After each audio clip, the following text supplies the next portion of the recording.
and what they seem to think is going to happen in this matchup. But before we get there, we're going to take a look at the bans. But before we get to that community vote, it's interesting to speculate on how well they'll do, because keep in mind, Mockit last season came one round within potentially knocking Millennium out to go into the playoffs and fight in the top 4 for a spot last season in Atlantic City. They also performed decently well and came within a couple rounds of making the top 8 at DreamHack Austin. So it's not all is lost just yet. I mean, we do always see a lot of deviation with teams like Mockit, though. I mean, French teams seem to be really volatile right now. French teams, North American teams, Yeah. Latin American teams. I mean, European teams. There are very few consistent squads in Rainbow Six. You know, off the top of my, if we're just pointing a finger, consistency-wise, Evil Geniuses, Penta, these are the ones that people Liquid as well at times.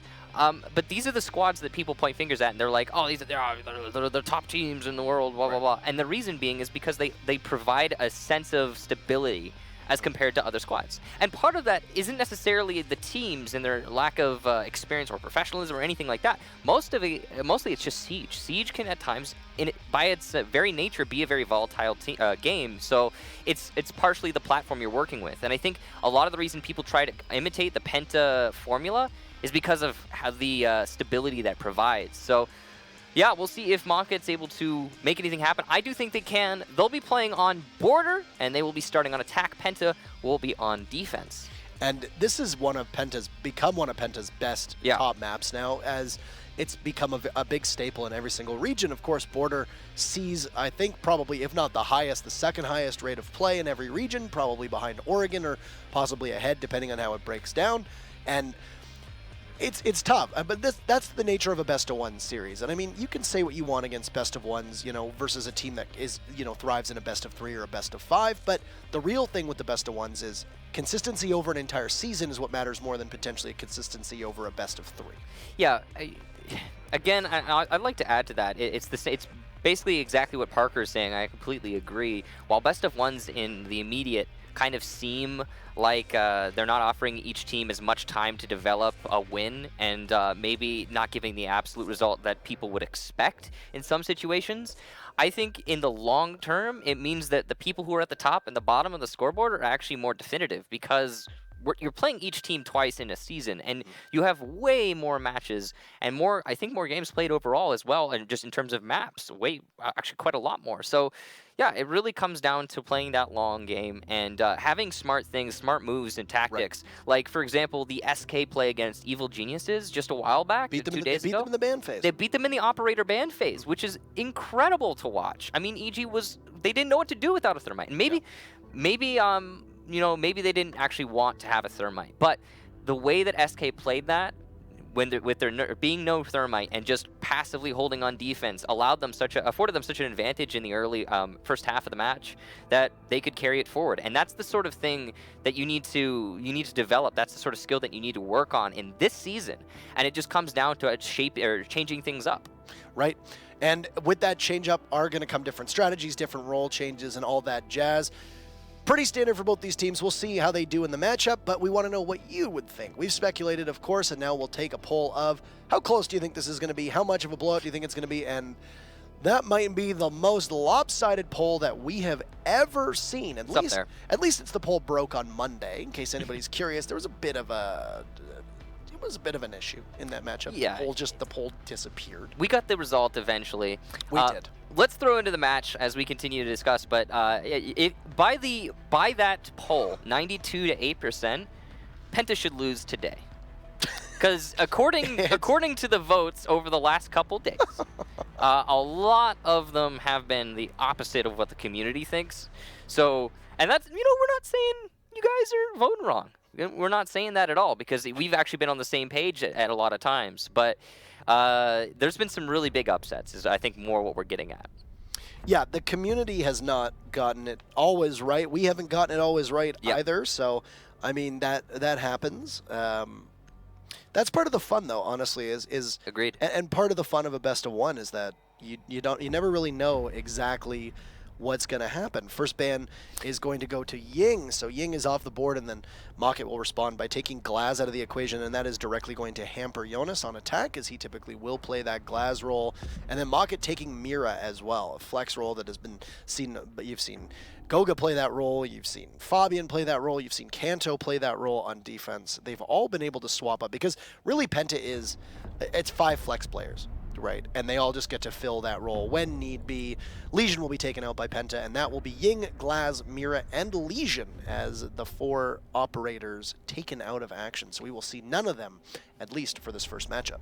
I'm actually kind of surprised that we don't see a Lion ban right now. You know, if you're not familiar, Penta has been vocal at times about their stance on Lion and how it can affect their play. And we have seen them actually throughout these, for the first 2 play days, I believe they have had a couple times where they will ban out, target ban that Lion. But not here, not in this case. You see Mockit, though, not choosing to utilize that, so it might actually work out in the long run. Also, getting rid of Ying can play into the same sort of mentality. You know, she is the sort of operator that fully disrupts as a push comes in, especially if you're going towards the Arsenal wall. Right, and I was going to say, I don't know how often Mockit runs Lion, but if I recall, just from basic memory, they run Ying quite a fair bit. Same with Orglis. These are 2 teams in the region that we will see Ying get played a lot. You know, if you could say, you know, the triumvirate of evil for Penta would be Ying, Glaz, and Lion. They don't particularly like playing against any of the 3 of them.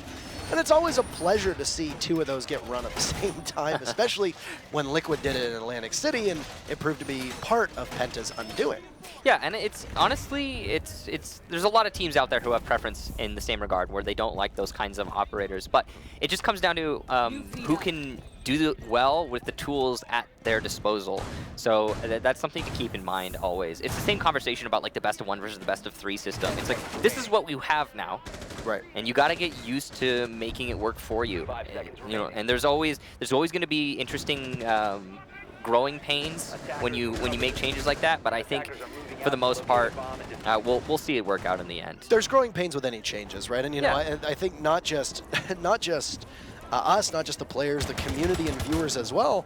There's always an aversion to change. Change is scary. Change is frightening. Human nature. Yeah, absolutely. And you want that. A lot of people want that consistency and comfort. And I think as time moves on, I think teams are going to be able to adapt much easier. As for Mockit's loadout, though, they have all the tools to attack either site should they really want it. They've got a Twitch and a Zofia already able to push their way in through that southern entrance towards East Stairs and have Zofia try to lock down some control on the CCTV.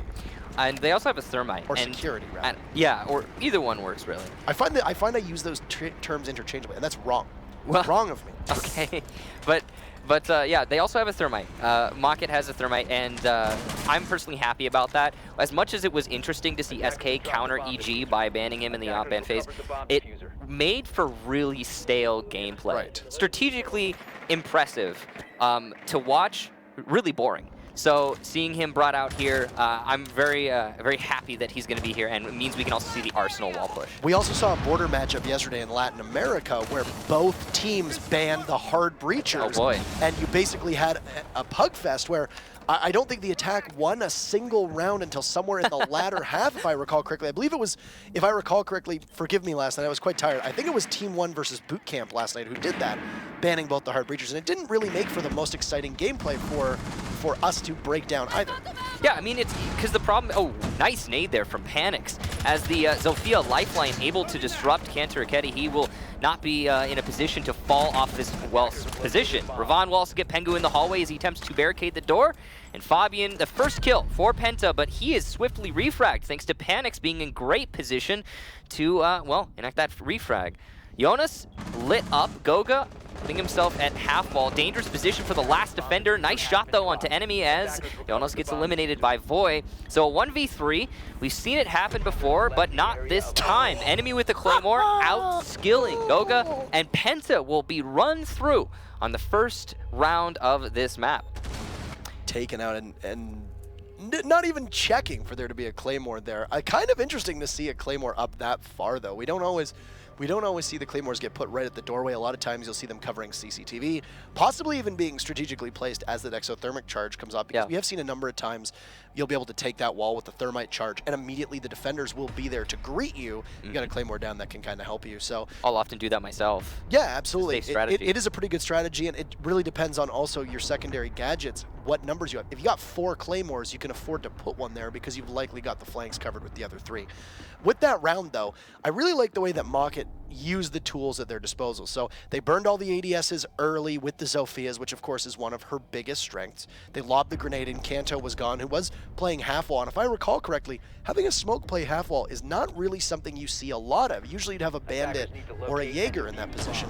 Instead, with the smoke playing back towards the bomb or even in that side office, just so your smoke typically isn't taken out as early on as we saw Kanto fall. I mean, I agree with your logic, but I do want to say we've seen smoke a lot at half wall. It seems to be something that teams prefer to do. But in my opinion, I agree. I'm on the same page with you. I would put a Jaeger back there and have him juggle his ADSs, if anything. It's likely that Cantor Ketty was at half wall because he was prepping the floor below. Oftentimes, you're going to have someone with a shotgun in that position to open up those holes so you can play ventilation from above. And sometimes, if the attacking team is fast enough, they can pin you there before you're able to rotate. And that is possibly why we saw Kanto in such a position. Although there's a lot of other reasons that you could speculate about. I mean, maybe they just wanted the most direct course for his gas canisters to hit the wall. Could be. I mean, it's really one of those things where we can just only speculate exactly where we think it's going to go. Right, it's like again, to reference the SKV EG thing. You know, Thermite not being there really hampered EG. Right. But maybe they didn't want to play Thermite. You know, it's possible it wasn't part of their strategy. As much as we could see from our perspective, since we have the top down and we can get the whole picture, as much as we could see how something will influence around, the teams don't always have the same perspective. Now, one thing that Mockit has been able to do, which in their match against IDK in this region they weren't, was that IDK kept putting the fight to Mockit. Yeah. Every time Mockit tried to get into the building on Coastline, IDK was there to literally slap them down. And this time, you've seen already, Mockit has been able to take a decent amount of room away and at least be able to pressure angles where they know that Penta is playing a little bit more reserved. Now, mind you, we are guarding the bomb site downstairs. It's ventilations and workshop at the moment. Ooh. This is a great grenade, possibly from Panix. Oh, and what beautiful. A great time nade as Jonas gets taken out of the fray. That is just gorgeous, and that's two great grenades from Panix back to back. Yeah, that was a really good job there from the IQ. And you're right, he's been having some good rounds, always getting that first frag. I mean, of course, only 2 rounds so far, but he can keep that record going probably, and if he keeps up the fantastic arcing. I mean, he took out a smoke and then the bandit-to-bandit juggle, and now you've been able to take that entire wall, and the only person there in the entire upstairs to really contest it, you're going to find, is going to be Kanto. It looked like Pengu was a little bit farther back upstairs, but Fabian, what a beautiful shot onto Alive through that main doorway. That's the Echo. He's rocking the Supernova, so he's going to be using that Bearing 9 as his primary, but Gorgeous was able to take one down, and that's the Ash. Now, sometimes you can just tell how nice a shot is from the distance, the angle, and the relative speeds of the operators. So good job again to Fabian, and that's really important to get that not advantage, but man even count, because otherwise, with so little time, you know, when the actual clash comes in, the chaos ensues that we've seen so often, you're going to have a disadvantage. Fabian is the only member downstairs, so I was actually incorrect. You've got Pengu and Goga both up top as well. Pengu, who dropped, will now rotate up and look towards that 90 spot, but you've only got the Echo downstairs, which means that right now Mockit is really going to have to get aggressive. The castle will be dispatched, and that'll be an advantage for Mockit. Yeah, a nice kill there from Ravon, and it looks like Mockit are just going to inch their way in and go for the plant. Nate trying to cover for playing time. Cantor Ketty's above, but he's distracted by Ravon, and he will not be able to deny the defused plant. So in a 3 versus 3, Mockit have a distinct advantage. Enemy also going to be covering that push from Fabian in the site, and you can see Panix is aware of this close proximity, but Gogo with a double kill going for the third, and it's all up to Enemy, whipping out the pistol, gets nice kill onto Kanto, but cannot secure the frag onto Goga, and it will be a 1v3 effectively thanks to the good distracting work from the remaining Penta players. Goga put in the perfect position to get those kills. Penta will take their first round. And Panix looked like he heard the Jaeger coming, but there was a call from behind. You could see he hesitated for just a second. And really that hesitation, that's all it really took, because he wasn't able to catch Goga as Goga rotated in from the hallway through the open hole into workshop. And because of that, when Panix tried to be the point person at that point, he fell. Goga just an absolute monster there though, and this is now, I believe, the second game in a row where we've seen Goga just absolutely clobber the opposition. Really quieting the rumors of people, or not the rumors, rather, quieting the naysayers who believe that, you know, oh, Goga doesn't get frags, Goga doesn't matter to the team. when in all reality, what you really should be saying is, I don't know anything about the game. Yeah, no, I completely agree with you. The naysayers on Goga have no idea what they're talking about. Goga's is one of the most experienced players. One of the best Spanish players in the whole world as well. You could argue for best Spanish player in the entire world easily. And, you know, I think that's telling of, you know, his position on Penta. And he did single-handedly effectively clutch that round out. And, you know, you put him in a position where he needs to do something and he will do it. And I think that's really his hallmark. That's the trait of a good professional player in Rainbow Six Siege is someone who's given a job and is able to fulfill that job without making any mistakes. A great professional player is someone who's given a job, fulfills that job without making any mistakes, and then some, who steps out of his bounds, out of his territory to make other things happen while still fulfilling his first role. And I think what we just saw there from Goga, that push from the flank, is a good example of a great professional player. So good job to him. If it weren't for that, though, we have to step back a little bit here, and we have to analyze the fact that if Goga had not fragged out there, it would be 2-0 right now for Mockit. And that's not what we were all expecting going into this 92% for Penta, as a reminder. If Goga had been caught in that cross as he was trying to get to sight by Panics, which it looked like he was going to, this is a whole different round, and you're absolutely right. It's 2-0 for Mockit, so if it wasn't, once again, there were a couple rounds on Coastline, 2 if I recall, for Goga and 1 for Pengu, where individual efforts saved the day because teamwork could not. And once again, we see yet another, so that would make 3 on the week for Goga, one being added to his tally here on Border. And a great round for the Jaeger. He came close again in the first round, if you recall. He was last alive too, put in the 1v4 situation.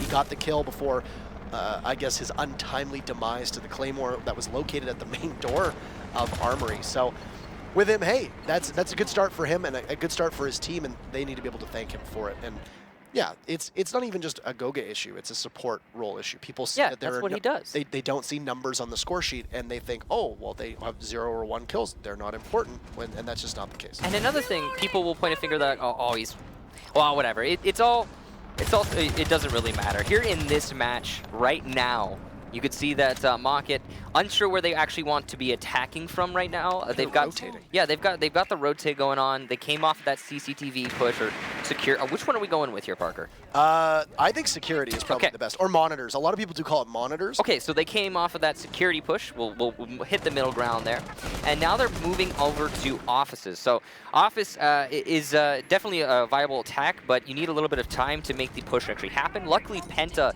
is not inside of office with any of their players, which is going to allow Mockit some effective push. Panics with the nade. Doesn't look like it's going to hit this time. He still has 1 more. He's gotten a nade kill every single round, so we'd like to keep him that record going. He gets Goga. Enemy also gets Kanto, and now Penta have to fight from a deficit. And what is going on with Penta's defense right now? They look so passive. Yeah. I am actually astonished with just the sheer timidness of Penta. They're allowing Mockit to have so many angles to push in. Alive gets shredded from Pengu. That's the dog. Loses half of his health in the process, but shouldn't be an issue that a couple stim pistols can't fix unless they can get to Pengu in time. But they'll keep twitching him. They tase him. He'll use 1 of his stim pistols and give himself the juice, and you can see he's back to full health. So 2 stim pistols being used, and Mockit still has the numbers advantage to really bully Penta at the moment. They're running low on time with only 30 seconds. They need to get the control that Pengu is currently denying them. It's all on the Newts right now, but he will get a second for the round. Voy eliminated. Displays his feet, though, clearly to Panics and will be downed using all his stim pistols earlier. He's not going to be able to pick himself up. Fabian gets Ravon on the entry, and Mockit have somehow lost control. They're going to start for their plant, and Fabian's not in a position to deny. He's going to pull out the Bailiff and attempt to deny the plant, but actually the plant spot is called incorrectly. The diffuser has been downed. Panics the final attacker, and he has a down teammate. That's enemy who will use last stand. Fabian coming up from below, and he's not going to be in the perfect position to get that kill. The last stand actually winning the round for Mockit. It's a different game, Michael. Yeah, you don't often see that work. Sorry, last stand. Pardon me. I'm thinking of. Got some duty on the mind. I actually have no idea which game that is. It's Call of Duty. Is it Call of Duty? Call of Duty. I thought that was Last Stand with the pistol. Last Stand is Call of Duty. This is Withstand. I thought I was just calling it Withstand. You're calling it Last Stand. No, I swear I was just calling it Withstand. Go to the tapes. Run the tapes. Okay, I don't know. Maybe I'm It'd actually be a neat mechanic for her, and instead of getting herself. No, because Last Stand is when you're on the floor with the pistol out. That's weird. It's fun. I was saying withstand, Parker. All right, let's play. Let's play the match. Let's get back to the match, Parker. What are the key? I actually don't remember. What are the key takeaways from Mockit there? What are the What's the big focus? That now 3 rounds in a row, the same thing has happened every single time, but Penta was able to not luck into a round, but get one player to essentially save the round for them. Right. My main takeaway, Parker, is Mockit is really efficient at taking control over the entry to the site, and once they get to the point where they are going for that defuse plant, they typically have enough manpower to easily get it down, even if they have to trade some bodies for it. And it's been working out great for them. The reason being, those first layers of defense from Penta haven't really done anything. I mean, what happened in the first round? That was Cantor-Ketty. He got naded by half wall. On the second round, Penta actually started fighting back a whole lot more, but ultimately they didn't have enough control over by tellers. They forfeited that teller's control. They didn't have anything going on in offices, so the that side of the building, east side of the building, was so easy for Mockit to take. And then they got to the site, they inched their way in, the vertical pressure wasn't there, and the plant came down, and then Mockit almost won in the post plant, couldn't pull it out because of Goga fragging out. The third round, what we just witnessed, it's the same story. That first layer of defense is ineffectual. It doesn't do anything. You know, we had, I want to say it was Goga, who was playing Jaeger on Fountain, and he was holding the angle, waiting for the fight, but he was doing it in a really poor position, and he just died. Yeah, Goga was just lying there, almost as if he was waiting to die. And he got confusing. He got peeked around that corner at probably the slowest speed humanly possible by Panics. And unfortunate, but Jonas getting drone chased, or chasing that drone. Panics will swiftly dispatch him. And this is the 4th round where Panics has the opening frag. 4 rounds in a row. Panics getting the opening frag every single time, but Fabian's going to get very aggressive on Nerevan. Revon playing at the end of East Main, and that's Fabian being able to dispatch him as the Vigil. That's the second time that Fabian has been the one to step up for his team and get that aggression on, get that even man count. It happened in round number 2, and it's happening in round number 4. So a lot of the same happening here. The question now becomes, will we see the attack inch their way into the building, get themselves situated for an assault on the site, and easily push in, get that defuse plant without incurring too many losses, and then put it in a post plant? That's the real big question. That's what's been happening a lot of these times. And because Jonas is dead as well, there will be no bandit tricking on that office wall. It will be free for them to take, and take it they shall. The Jaeger of Goga right now being spotted on a drone. He sees it wisely as he looks up, but will take the fight and win. Voy, a bit of a sloppy show from him, but Goga gets away with just a tiny tidbit of health. Very, very low, and is now downed by the grenade, it appeared, from Panics. But look at that, Pengu jumping to the rescue, using one of those stim pistols to bring Goga back to life. So the Jaeger is still up. Comes so narrowly close to seeing enemy, and he'll go for the run out, and that's enemy gone. So the Jaeger will jump into the fray, and it's now Mockit at a big disadvantage right now in a 2v4. So here we go, Penta. This is the first round we've seen this from them, where they get a little bit aggressive, they start taking the fight to their enemy, and because of that, they're going to start winning. Fabian playing downstairs, waiting for the push into tellers, and he will lose that. Wow, alive. What a shot. Again, those are the type of shots that maybe you don't see them, but you know they're crazy because of the very nature of the situation. The bigger issue for Mockit right now is they're both double stacked on that east hallway.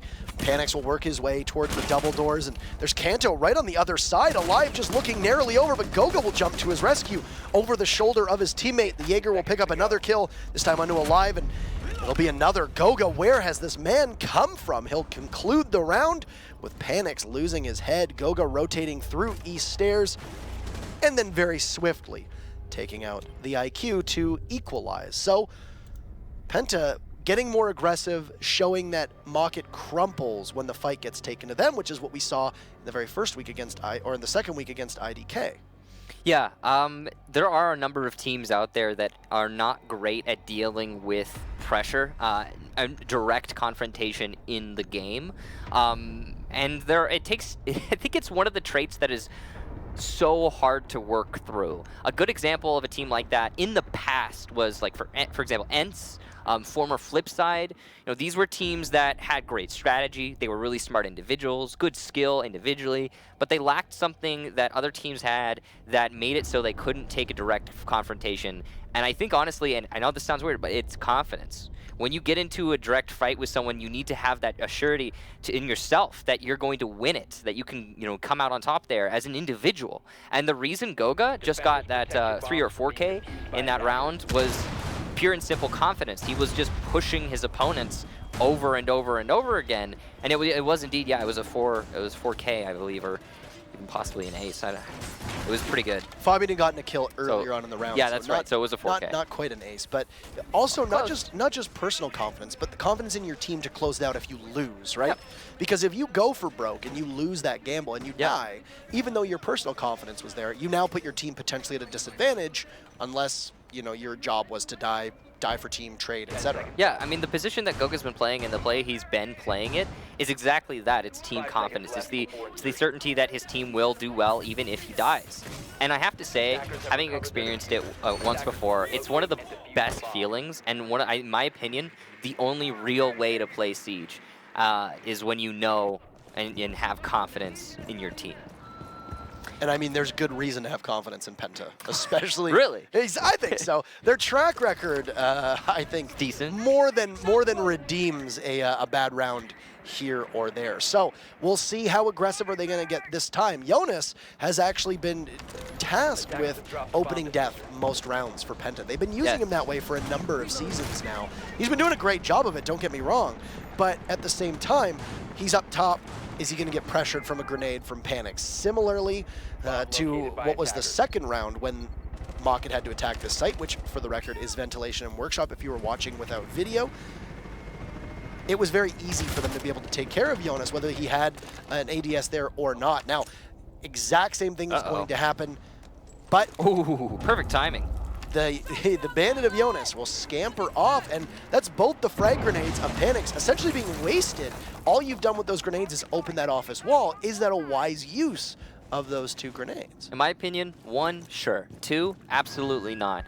But they wanted to be certain they could get the wall open, and if it's an essential part of their strategy, which in this case it is, then I get it. I still would have possibly saved one in that spot, especially considering there's not another set of nades on Mockit right now. No, not whatsoever. And this is the first time I think that Penta has made it to the halfway stretch, except for the first round where they haven't incurred a single death. So that shows that right now this reservation, the style that they're playing, which isn't as aggressive as the last round, has seemingly puzzled Mockit because their gadgets haven't gone as far as they did previously.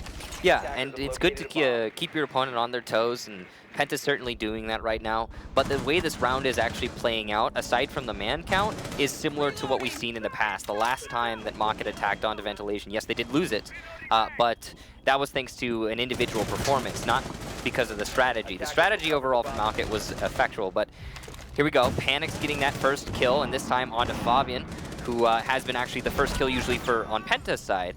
Panic's also getting Pengu. Great angle here for Panic's, his third though. Wow, as Goga goes down, Kanto will finally shut down the IQ. And Voi's gonna refrag onto Kanto, leaving Jonas the last defender, and he's gonna push out of Bathroom. Not a great position from him, and Ravon will shut him down from above. The half is now completed, and Mockit will be the ones to come out on top there. 3-2 in their favor. Now, that was similar to what we see in the past with a slight mix-up. Mockit, instead of pushing all the way in through tellers and going for the plant, inching their way in, did a nice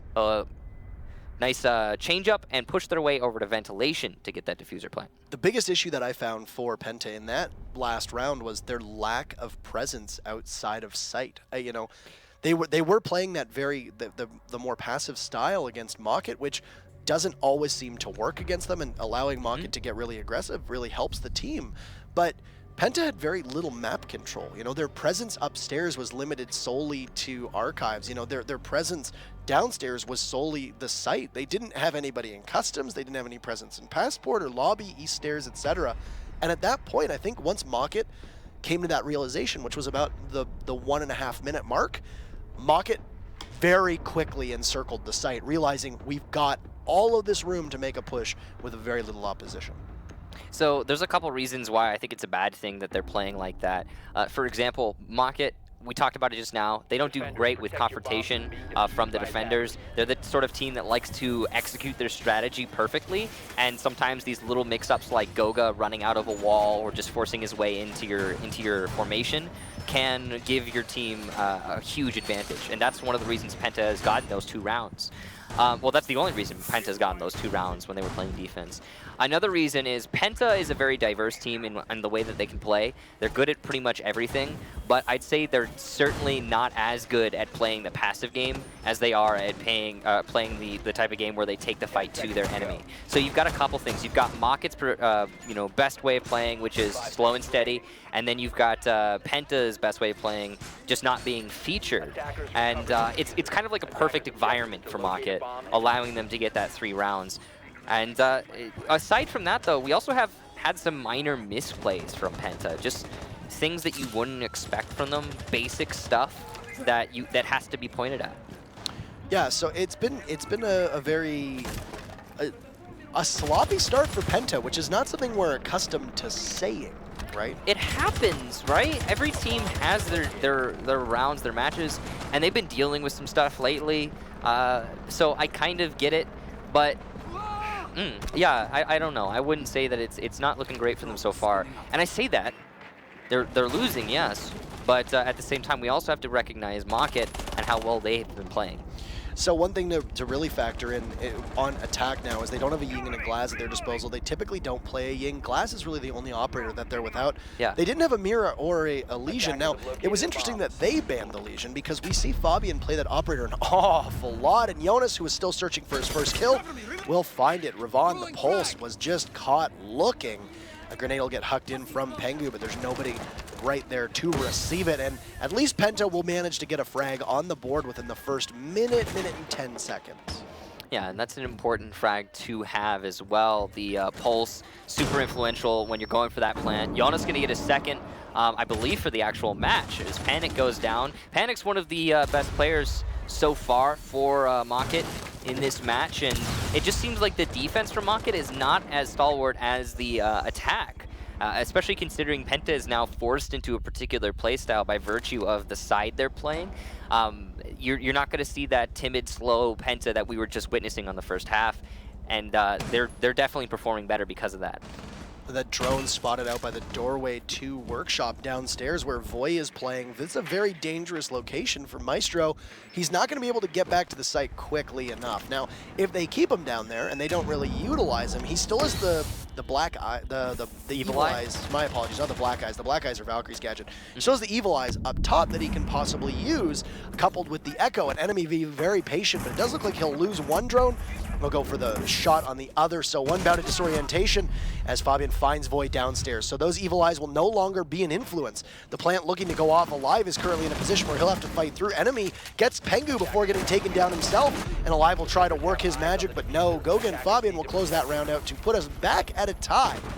Through 6 rounds, Penta has yet to find a lead. It's been Mockit currently, I guess, setting the pace here for this matchup and have looked good, but not a great opening round for the French. Yeah, and speaking of setting the pace, I mean, that's what we were talking about earlier. Now, Penta are forced to do just that because they're on attack, and I think that's probably going to give them a much better stance in this match. I think we're going to see less of the unsure Penta, more of the, yes, let's get those rounds, You know, a lot of people, I think, going into this match were thinking a 6-0 in Penta's favor, and that's unavoidable given the stances of the two teams within the community.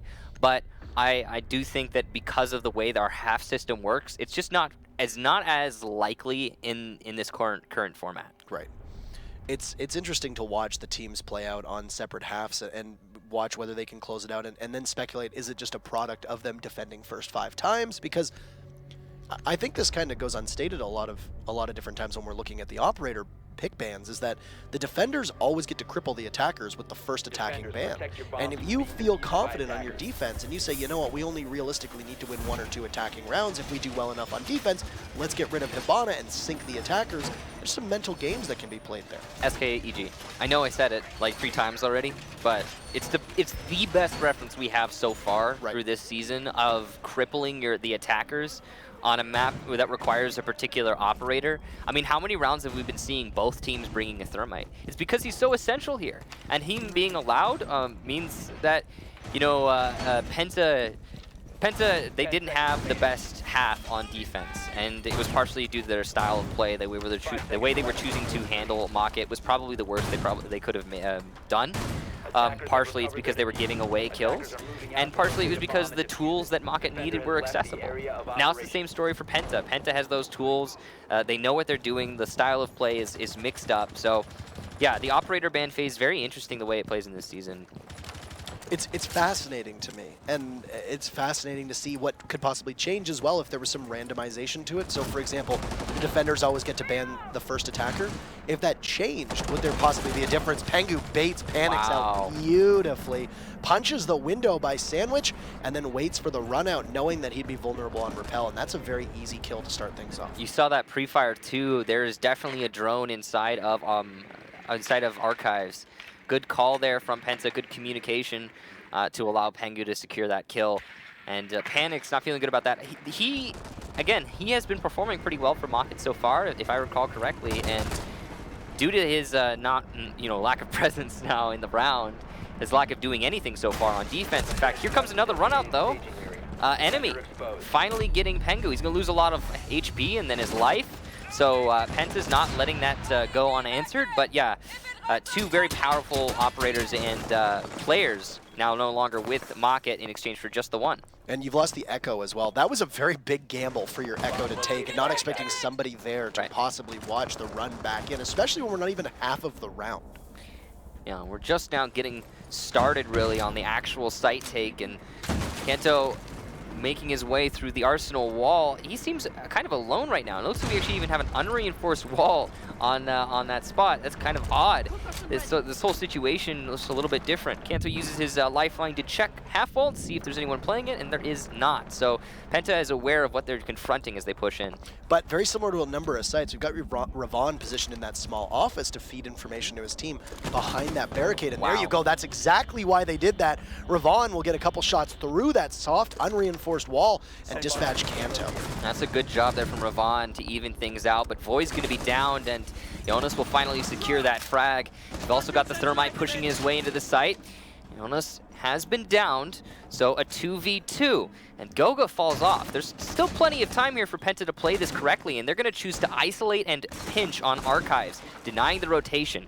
The question now becomes, does Ravon have a C4? He does indeed, but up the main stairs, he will peek around and see Fabian, who's looking the wrong way. The gas canisters, meanwhile, delaying this push into Archives, and now Mockit is successfully stalling out PENTA, forcing the Thermite to move his way around to the other side of the site. Ravon gets that C4 from below, jumping the gun a little bit, not going to be able to deny the plant anymore, but Goga doesn't have enough HP to push through the smokes, forcing him into a particular position where Alive is able to get the angle and win the round. Great defense from Mockit, and a duo there for their defense. The Pulse was the huge difference maker in that round, not just the kill on Kanto, but then using the hatch in that small office by Armory Wall to drop and then rotate back up. Caught Fabian completely looking. Fabian trying to see who was playing in the metal detectors there. Really good rotate from Mockit and good trust in the rest of the team to close that one out, putting Jonas and Goga in a very unfortunate situation that could have been easily winnable for PENTA. So they didn't even really need the Echo. Mockit didn't even really need that Echo in the latter half of the round. But if those two Yokai drones were still available, surely still providing information even if the Echo couldn't control them. Yeah, the Echoes, the Yokai specifically, are always very useful. Even, you know, we always talk about how they directly influence planting that diffuser, but ultimately the information they gather is usually gone unnoticed because they are really hard to spot. If you don't have an IQ, if you're not looking for them, if they're not hitting you with those blasts, then they can gather a lot of information. They could be a giant thorn in the side of the attackers, and I think a combination of that and the Valkyrie cams in that round probably actually helped out a lot at the Mockit defense. You could see the way they were playing that angles, especially in the last bit there. There was obviously some sort of information gathering utensil being used by Mockit. I think they had a Valkyrie in that round, and probably still some cams up. They also had Ravon, using that heartbeat detector. Lots of things that Mockit have been utilizing here. Now, in this case, they have rotated the Valkyrie for the castle, so that is obviously because we're going downstairs, and the castle is so useful in helping it, or making it so your defenders can play in the main hallway. Yeah, you don't run this site without a castle. You just don't see it ever. The castle is so important to the way that ventilation and workshop functions. Remember when everyone in the community was like, oh, buff castle, buff castle, buff castle? And he's one of those operators that, similar to IQ, IQ's seen a lot of buffs, actually. A lot of really small buffs. I think there's a consensus slowly building that IQ might actually be a bit too strong for Pro League level. Maybe, yeah. Speaking of IQ, oh no. Finding Pulse, that is not something that is new to the game. That has been a rivalry between the two operators for ages. Yeah, and that was through the floor thanks to that electronic detector. But the main thing I wanted to reference there is Castle kind of shares a similar position to IQ, where he's becoming more and more viable as time goes on because of the nature of the attack is changing. And Castle directly counters it.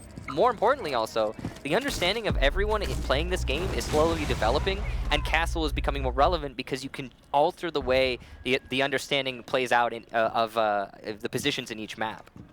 Absolutely, and it's an operator that you can't run a castle without a good strategy around it, because it ends up usually hurting you more than it does help. And that's why people think he needs a buff, but he really doesn't. The moral of the story is just use coordination, you'll get more out of your operators. News at 11. So PENTA has worked quite freely up top to take control of Armory, and of course that vertical pressure is going to be something that they needed and will continue to work away at. Kanto, very interestingly, we've seen this a couple times, Sophia bringing breaching charges. We'll use that to open things up in lieu of a soft destructor such as a sledge or such as a buck, which is not being used at all. We saw a sledge in the very first round from Pengu. So because PENTA has complete control from up top, they can sort of reign over the defenders as they wait below. This is a troubling spot to find yourself in if you happen to be Mockit.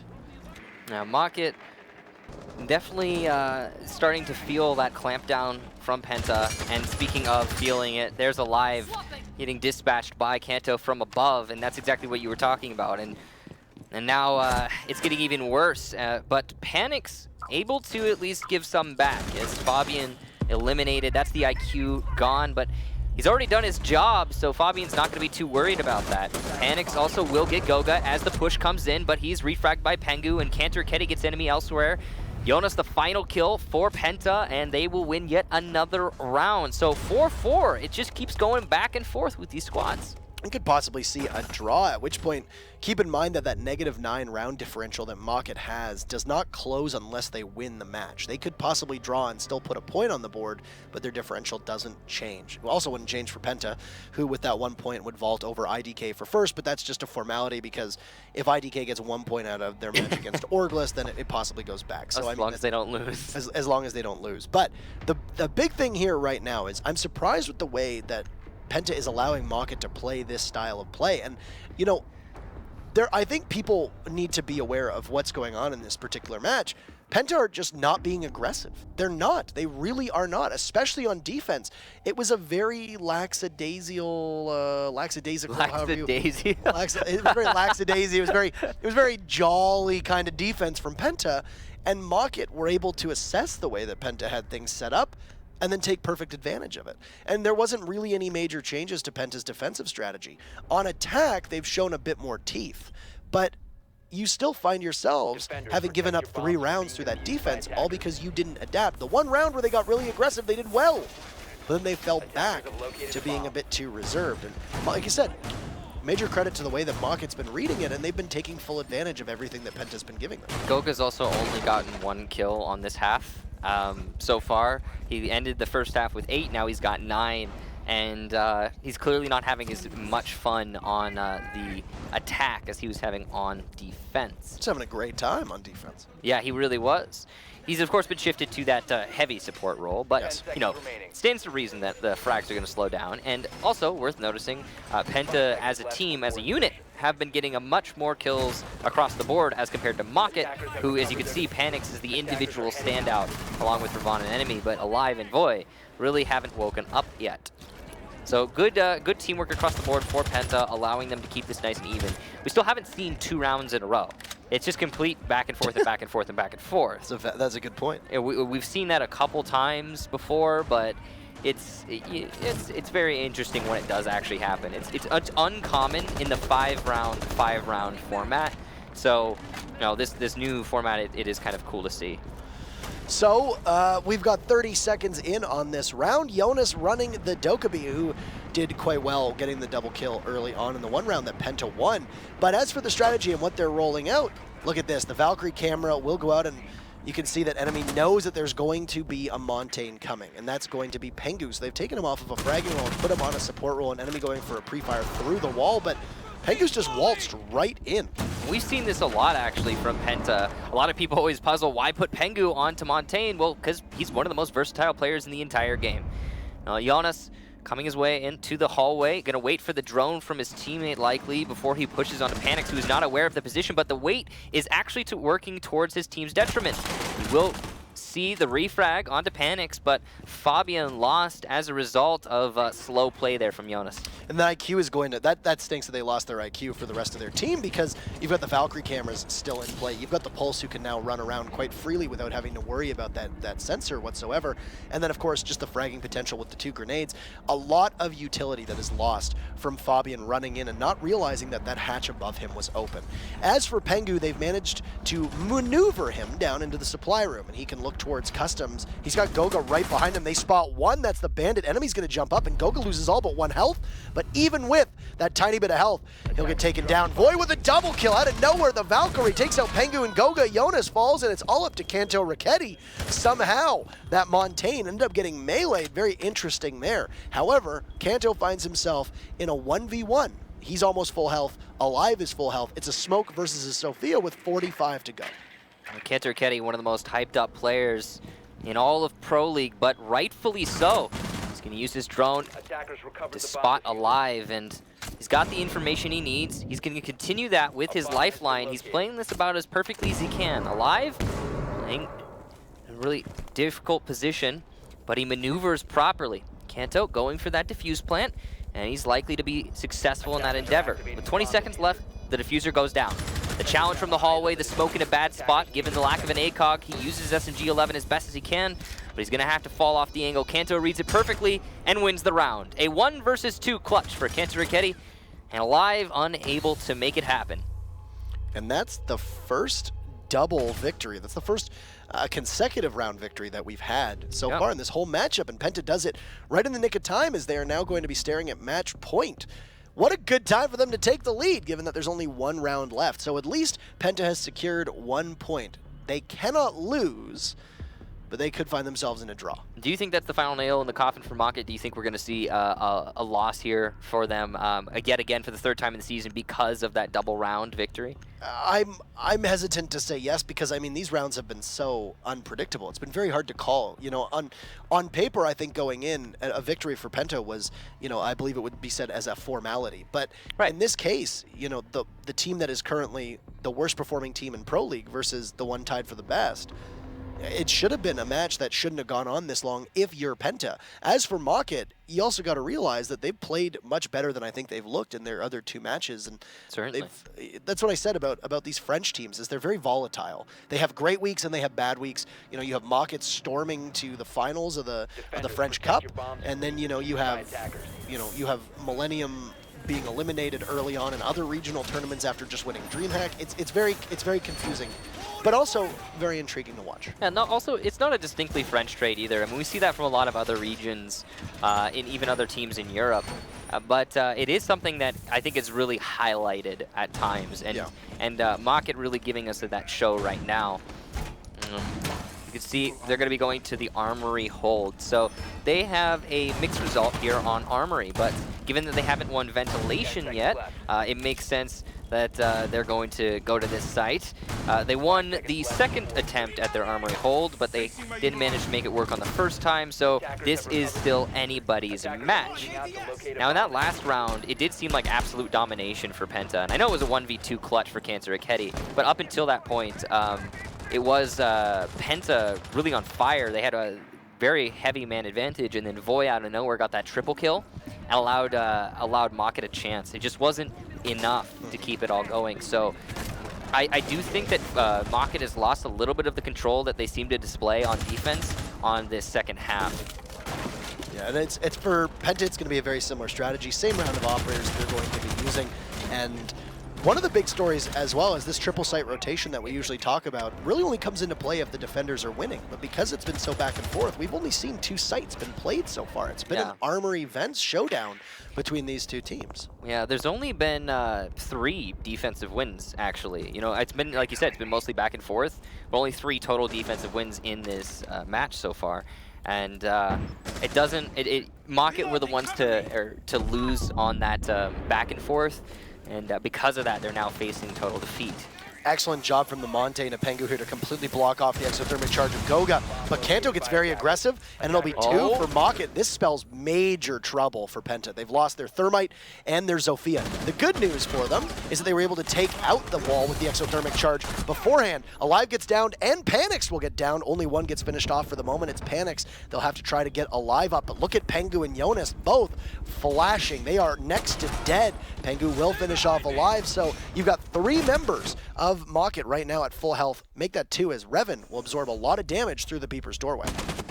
You see that Revan, like you said, he's lit up, but Penta still has time for reset, and they might actually attempt to do just that. It looks like they're falling off. They're going to pick up that diffuser, and they're going to go for 2 drop resets. Due to the efficiency of the round so far from attack on Penta, they're going to be able to do this with relative ease and still have time to commit a solid attack strategy. Not sure if they're going to go for Jonas as well, but it's likely they will. Now, Fabian's job while this is happening is simply to stay alive. It's incredibly important that he doesn't lose his life. As long as Fabian is still an X factor, then Penta can get a good attack. Jonas not going to be reset, and here comes the actual final attack. And Fabian downstairs as the pulse getting very, very close. Spots Fabian for just a second, and Fabian will win that fight. An advantage that was firmly in favor of Mockit has disappeared. However, you've got an Echo and a Maestro left. Tons of gadgetry available to try and stop this push, and that Yokai drone in particular is going to be essential. Now, Fabian with the gadget can possibly spot it, but they're running out of time, and he's nowhere near the plant. Enemy looks like he misses it, but the plant will go off. A big misplay from Mockit. Void will have to take to the fight. He'll take Jonas through the wall, and that wasn't very much health left for the Dokkaebi. But now Enemy working his way back up the stairs. He sees the Monte and a Pengu, with Fabian being that major X factor. Where is the IQ? Right now situated inside a fountain staring all the way into the diffuser. This is going to be really tough for Mockit. They've got just 2 left. An Enemy is going to creep his way up to the double doors. Pengu just stands completely silent. The sentry inside of the wall. Fabian jumps up, dispatches 1. There's the second, a double kill from the Swedish captain himself. And Penta taking that victory in stride. A 6-4 and a nail biter between the 2, with victory very much in doubt. A great effort from Mockit, but not enough. A lot of that comes down to the smart tactical play from Penta. Fabian's individual performance in that round, as well as a tremendous throw, possibly one of the biggest we've seen in the season so far from Enemy. He tried to play it correctly by slow playing it on the diffuse plant, but he didn't know that the blades, the fan blades do in fact stop, I believe, the Yokai blast. So you need to, move it somewhere where they're not going to be in the way. And so instead of waiting there, he probably should have had the drone come off the ceiling, move somewhere else where he could see the diffuse plant, and then